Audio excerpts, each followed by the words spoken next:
चलिए तो वीडियो की शुरुआत करते हैं। आज मैं छोटे मोटे टॉपिकों के बारे में जो बीच में रह गए थे उसके बारे में चर्चा करूंगा, और जो टॉपिक आए हैं उनके बारे में चर्चा करूंगा। या फिर मतलब जैसे हर चीज़ को मैं बताऊंगा नहीं, मैं ओवरव्यू जरूर सबका दूंगा। सबसे पहले हमारा आता है पेक्टोरल रीजन। तो आप चाहे तो विश्राम सिंह खोल के बैठ सकते हैं, विश्राम सिंह में से पढ़ा रहा हूँ मैं।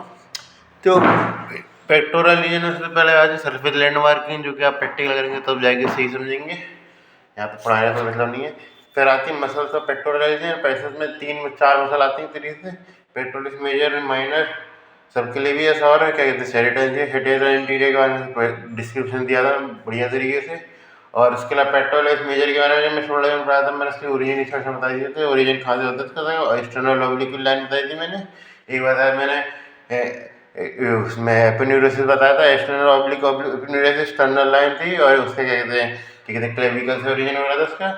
और उसके क्या कहते हैं, और इंसर्शन कहाँ हो रहा था, लेटरल लिप थी, उससे 3 मसल थी, लेटरल थी, उसमें इसका इंसर्शन हो रहा था लेफ्ट साइड बिल्कुल ह्यूमरस पे। तो ये तीनों इसके इंसर्शन आ गए, ओरिजिन आ गया।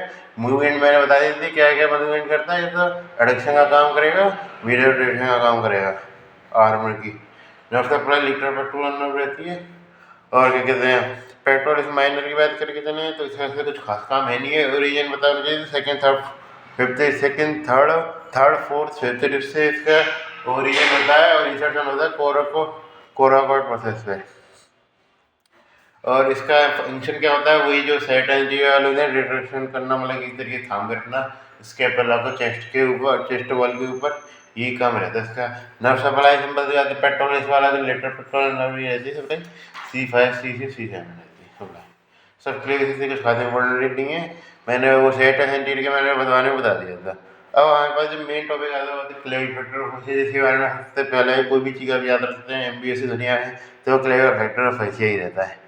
क्लेविक फैक्टर और फेसिया की बात करके चलें तो सबसे पहले कौन कौन से फेसिया रहते हैं। एक तो होता है पेक्टोरल फेसिया हमारे यहाँ। पेक्टोरल फेसिया कैसा रहता है, जो पेक्टोरल मेजर के ऊपर से आता है। तो एक तो आता है हमारा पेक्टोरल फेसिया।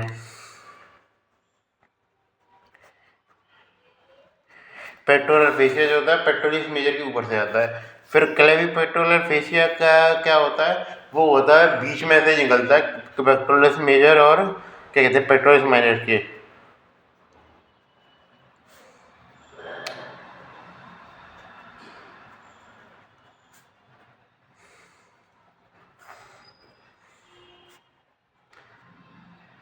मेन तो ऐसे होता है। उसके अलावा इसके पार्ट क्या रहते हैं, इसके अलावा ये नीचे जाके एक्सिलरी फेसिया पे इंसर्ट करता है, किसकी सहायता से, जॉइंट करता है ये इसे एक्सिलरी फेसिया से,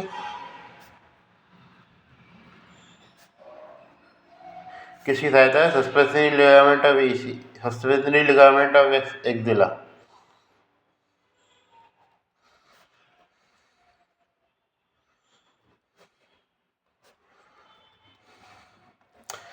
ये होता है मेन क्वेश्चन जो इसमें आता है। वो आता है कि कौन कौन सी स्ट्रक्चर प्रीवियस करती हैं क्लेविक फैक्टर और फेसिया को। तो ये स्टिच में 4 स्ट्रक्चर होती हैं। लेटरल पेट्रोल नर्व, वो सप्लाई कर रही है उसको, नर्व सप्लाई रहती है।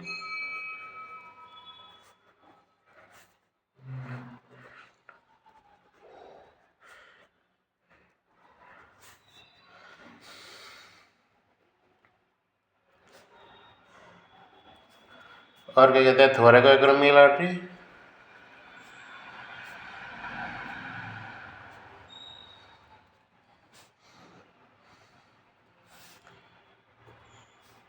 उसके लिम्फेटिक्स रहते हैं, और रहते हैं सेफेलिक वेन। यानी ये सारे चारों तरीके की चीज़ें पास हो जाती है। एक वेन पास होती है, एक नर्व, एक आर्टरी, लिम्फेटिक्स, चारों चारों चीज़ें पास हो जाए। वेन में cephalic vein, artery थोरैकोएक्रोमियल artery, nerve में लेटरल पेट्रोल नर्व, और लिम्फेटिक्स, तो लिम्फेटिक्स ही आएगा। लिम्फेटिक्स में ध्यान रखा apical group of axillary lymphoid है, एपाइकल।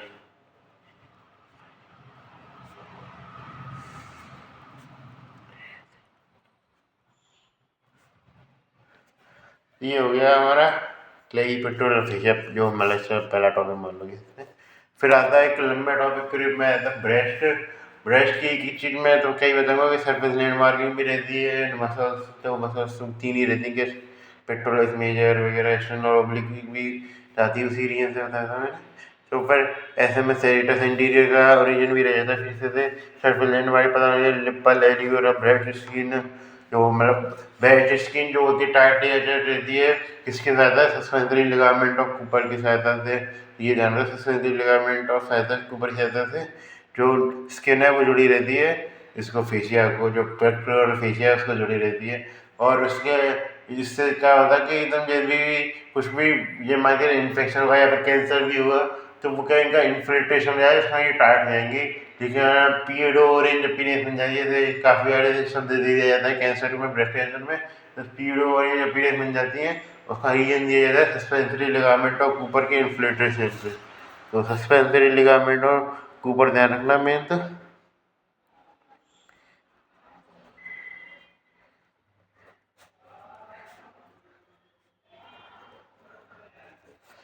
और क्या होता है आर्टरी सप्लाई आती है तो मैंने जब भी पढ़ाई थी एक्सिलरी आर्टरी तो मैंने इसलिए पढ़ाई थी क्योंकि उससे आपको ब्रांच याद रह जाएंगी ब्रांच से आप पता लगा सकते हो कौन सी ब्रांच सप्लाई करेंगी तो सबसे पहले जब मैंने ब्रांच पढ़ाई थी कौन कौन सी बताई थी मैंने सब क्लेवियन आर्टरी के बाद सबसे पहले आती है हमारी फर्स्ट पार्ट से एक आर्टरी निकलेगी एक आर्टरी का नाम क्या होगा सुपीरियर थोरेसिक आर्टरी एक सप्लाई आती है सुपीरियर थोरेसिक आर्टरी है दूसरा पार्ट बताया था तो मैंने दो ब्रांच बताई थी क्या उनकी बताई थी जो पार्ट निकलती है थोरेकोइक्रोमियल आर्टरी और दूसरी निकलती है lateral thoracic artery lateral thoracic artery supply नहीं करती इसको लेकिन थोरेकोइक्रोमियल आर्टरी जरूर करती है फिर जो थर्ड पार्ट था मैं लॉन्ग थोरेसिक आर्टरी थी लॉन्ग थोरेसिक आर्टरी थी फिर तीसरा पार्ट बताया था मैं तीसरे पार्ट में कितनी ब्रांच बताई थी तीसरे पार्ट में मैंने 3 ब्रांच बताई थी तीसरे पार्ट में 3 ब्रांच कौन कौन सी है तीसरे पार्ट में 3 ब्रांच रहती है हमारी suprascapular artery long letter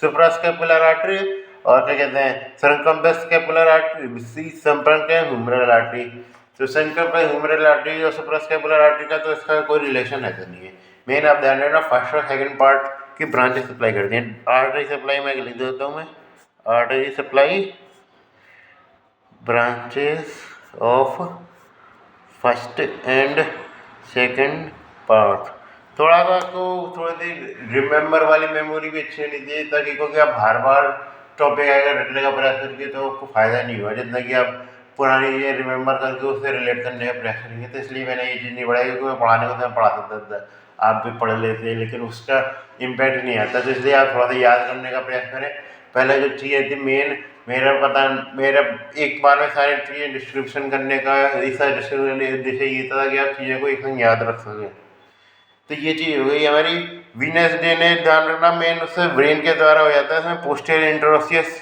when posterior intercostal veins में ड्रेनेज हो जाता है इसका जिससे कारण ये ब्रेन तक पहुंच जाता है वीनस ड्रेनेज में मेन आती है पोस्टीरियर इंटरकोस्टल वेन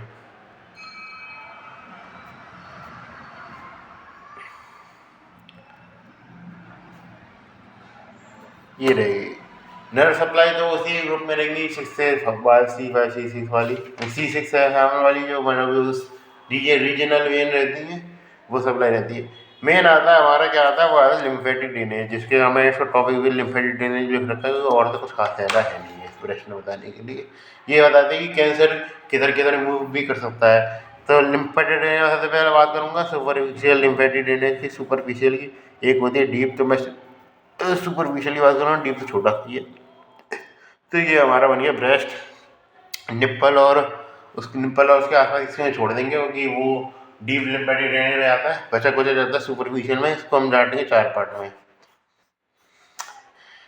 4 पार्ट में पहले अपर मिडल हो गया लोअर मिडल अपर लेटरल लोअर लेटरल तो अपर लेटरल और लोअर लेटरल से लिम्फेटिक ड्रेनेज आता है हमारा anterior posterior axillary group of nodal anterior में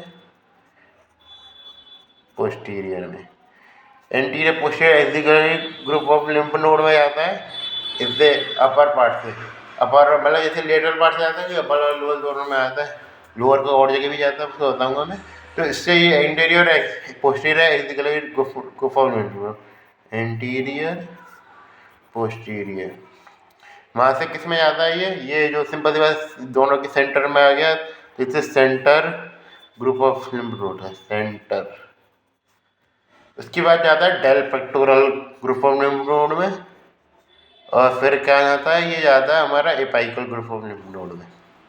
सबके नाम में ध्यान रखना, axillary anterior, anterior posterior, central, axillary group में आ गई लिम्फ नोड। फिर आता है डेल पेक्टोरल और फिर आता है एपाइकल। तो ये हो गई। उसके अलावा कहाँ जाती नंबर है, तो मीडियल साइड के होता है वो आते हैं इंटरनल मेमोरियल लिम्फ नोड में। तो ये आता है, ये तो ये हमारा एक ब्रेस्ट है, यहाँ पे दूसरा ब्रेस्ट होगा, तो ये उसकी इंटरनल मेमोरी होगी, जिसके कारण यहाँ से यहाँ चला जाएगा। यानी एक तरीके से एक ब्रेस्ट में जब भी इन्फेक्शन होता है वो दूसरे ब्रेस्ट में भी स्प्रेड कर जाता है। वो किसके द्वारा करता है, इंटरनल मेमोरियल लिम्फ नोड। यानी इंटरनली अंदर ही अंदर जा रही है, इसका नाम क्या होगा, इंटरनल मेमोरियल लिम्फ नोड।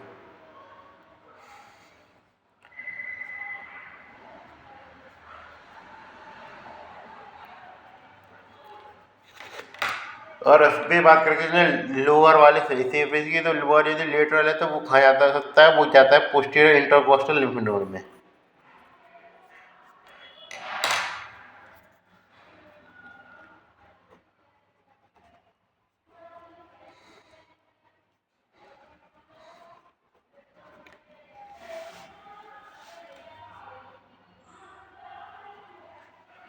और कहाँ जाता है, और इसके अलावा इधर की साइड का कहाँ जाएगा, लोअर अपर मीडियल वाला, लोअर मीडियल वाला वो जाएगा सब पेरिटोनियल लिम्फ नोड में, लिम्फ नोड पैसेज।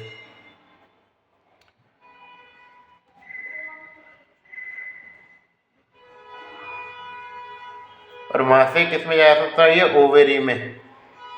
और ओवेरी में यदि इसकी कैंसर सेल पहुँच गई तो उसको क्या कहेंगे हम, वो कहेंगे कुकेनबर्ग ट्यूमर। इम्पोर्टेंट है, ये ध्यान रखना।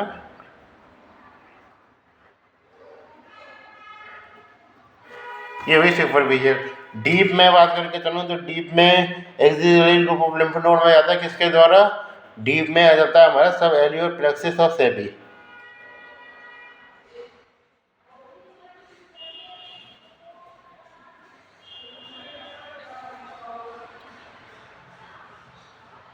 ये चलता है इसके कारण ड्रेनेज होता है deep group of deep lymph node के द्वारा। ये डीप वाला तरीके से इसका निप्पल का ड्रेनेज करते हैं, ये डीप रहती हैं इस नॉर्मल की तुलना में। तो ये डीप का लिम्फेटिक ड्रेनेज आ गया।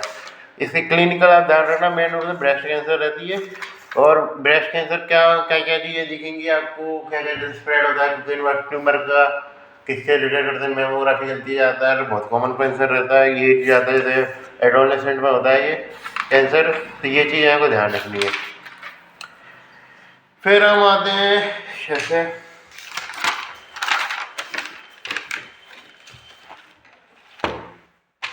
फिर आते हैं लीजन ऑफ ब्रेकियल प्लेक्सिस पे। बाकी मैं बची हुई देखिए जो मैं इसमें कॉमन ऑर्डर किस पैरालिसिस की बात करूँगा, कार्पल टनल सिंड्रोम, ग्लोइड वगैरह भी काफ़ी आते हैं, उनके बारे में छोटे में डिस्क्रिप्शन करूँगा। क्योंकि जो बड़े में डिस्क्रिप्शन है मैं ऑर्थोपेडिक्स के संग करना चाह रहा हूँ, तो मैं ऑर्थोपेडिक्स के संग पढ़ाऊँगा। ऑर्थोपेडिक्स अभी मेरी पढ़ी रहा है, स्टार्ट नहीं होगी, मैं चौथी फोर्थ ईयर में आएगी हुई, तो इसलिए उसको मैं पढ़ाऊँगा उसके संग जब मैं पढ़ूँगा। अभी मैं इसका टाइम वेस्ट नहीं करना चाह रहा, तो अभी टाइम वेस्ट करे बिना मेन इस बात करते हैं लीजन की ब्रेकियल प्लेक्सिस में। तो सबसे पहला आता है हमारा अर्थ पैरालिसिस।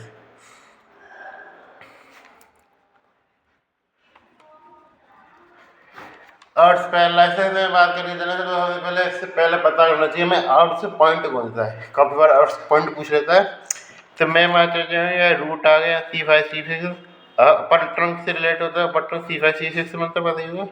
C5C6 से मैंने बताया था कि तो रूट पे से दोनों ही निकल जाती थी, डोर्सल सर्कोपोलार लेटरल से। उसके अलावा जैसे ट्रंक बन जाता है अपर ट्रंक, उससे भी दुर्बान निकलती, केवल अपर ट्रंक से निकलती थी। इसका नाम था ये तो जो सुपरास्कैपुलर नर्व। एक बात सुनिए, नर्व सबक्लेवियस,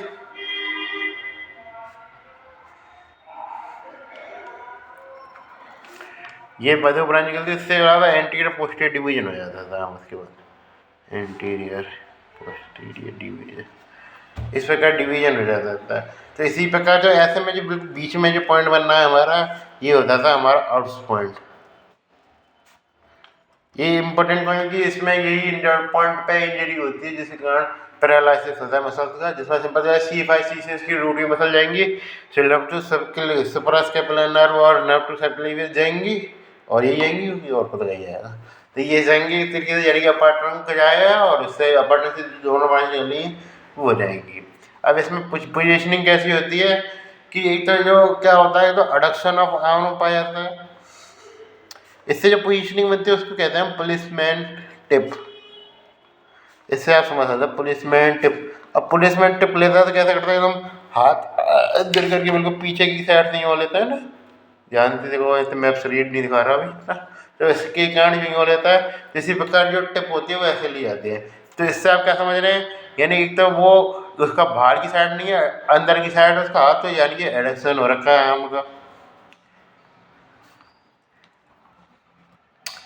एडक्शन क्यों हो रखा है, क्योंकि आप ध्यान रख रहे हैं चले जो 15 डिग्री तक भी एडक्शन कराने के लिए एबडक्शन कराने की कौन सी मसल काम करती थी, सुप्रास्पाइनेटस, जो कि इंजर्ड हो गई, सुप्रास्कैपुलर नर्व इंजर्ड हो गई। और उसके अलावा 90 डिग्री तक कौन सी लगती थी हमें, 90 डिग्री तक लगती थी हमें डेल्टॉइड। डेल्टॉइड भी चली गई, क्योंकि उसकी भी आप डेल्टॉइड की अब रूट वैल्यू ध्यान रखें तो उसकी भी C5 C6 रहती है, भले ही वो पोस्टीरियर कॉर्ड से निकलती हो, लेकिन उसकी रूट वैल्यू यही रहती है। डेल्टॉइड की यहाँ पे डेल्टॉइड में सप्लाई करने वाले एक्सिलरी नर्व की रूट वैल्यू C5 C6 ही रहती है। C5 C6 चले गए तो सिंपल सी बात है वो भी चला गया मामला इसका एक्सिलरी नर्व का। तो एक्सिलरी नर्व यानी कि 15 डिग्री से लेकर 90 डिग्री सब चलेगी तो ट्रेपेजियस भी का ही काम करेगी, तो इसलिए एडक्शन होता जाता है, एडक्शन ऑफ आर्म पाया जाता है। और क्या पाया जाता है कि पाया जाता है हमारा मिडल रोटेशन, क्योंकि लेटरल रोटेशन कौन कौन सी कर रही थी, मैं छोटे में पढ़ाया था, डेल्टॉइड कर रही थी, और उसके अलावा छोटे मोटे लेवल पर कर रही थी हमारी टेरिस माइनर, और क्या कर रही थी हमारी इंफ्रास्पाइनेटस कर रही थी। ये दोनों चली गई हैं, सो क्या बनेगा हमारा मीडियल रोटेशन मिलेगा। ये दोनों का तीनों चली गई, मीडियल रोटेशन मिलेगा। और कौन सी मसल जाएगी, सिंपल सी बात है मस्कुलोक्यूटेनियस नर्व, लेटरल कॉर्ड से निकल, लेटरल कॉर्ड मेन मतलब अपर ट्रंक का ही पार्ट है, लेटरल कॉर्ड C5 से लेकर C7 तक आ जाता है, लेकिन फिर भी मस्कुलोक्यूटेनियस नर्व चलेगी, जिसका आपका बाइसेप्स चली जाएगी। तो बाइसेप्स चली जाएगी तो क्या होगा, एक तो फ्लेक्शन नहीं होगा एल्बो जॉइंट का, तो उसे एक्सटेंशन मिलेगा, यानी हाथ सीधे मिलेंगे उसके।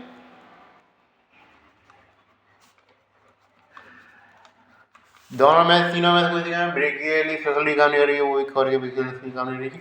और क्या मिलेगा इसका काम, क्या होता है बाइसेप्स का, एक सुपाइनेशन का काम भी होता है, एक सुपिनेटर काम करती है, एक ये काम करती है। ये दोनों में बाइसेप्स चली जाएगी तो मेन उसमें बाइसेप्स के पास जाना है, तो उससे प्रोनेशन हो जाएगा, यानी कि हाथ यूँ मिलेगा हमें।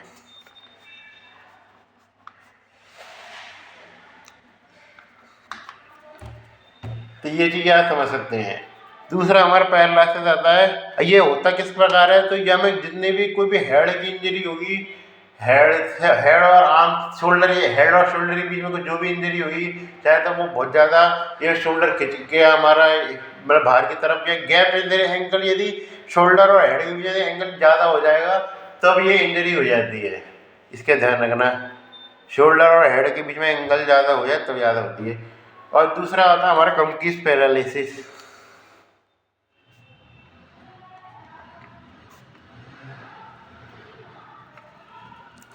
कमकीस पैरालिसिस कब रहता है हमारा, जब क्या हेड और जो हमारी एक्सिला होता है उसके बीच में एंगल बहुत ज़्यादा बढ़ जाएंगे, हाथ किसी ने बहुत तेजी से खींच दिया तो हमारे ऊपर की साइड तो इस इंजरी को होने की संभावना रहता है, जिसमें मेन कौन सा टंग जाता है, लोअर टंग जाता है। लोअर टंग से आप क्या समझ सकते हैं, C8T1, और C8T1 में मैंने बताया था कि इंट्रेंसिंग मसल जितने भी हैंड की, चाहे वो भले ही मीडियम नर्व सप्लाई कर रही है, लेकिन उसका रूट वैल्यू भले ही सेम रहता है, C8T1 ही रहता है। जितने भी इंट्रेंसिंग मसल है, ऑल इंट्रेंसिंग मसल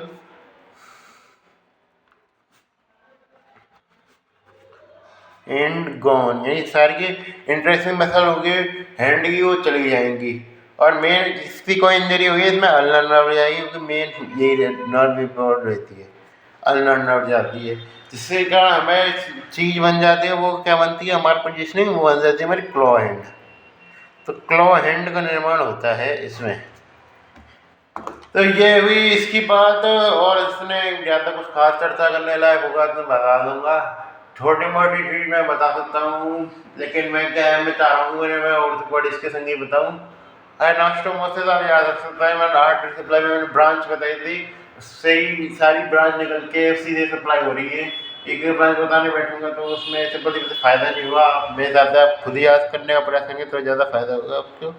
इसलिए तो ये इस तरीके से हमारा अपार्लियम अनाटमी आज ख़त्म होती है। सभी लोगों को शुक्रिया। Thank you, bye bye, God bless you.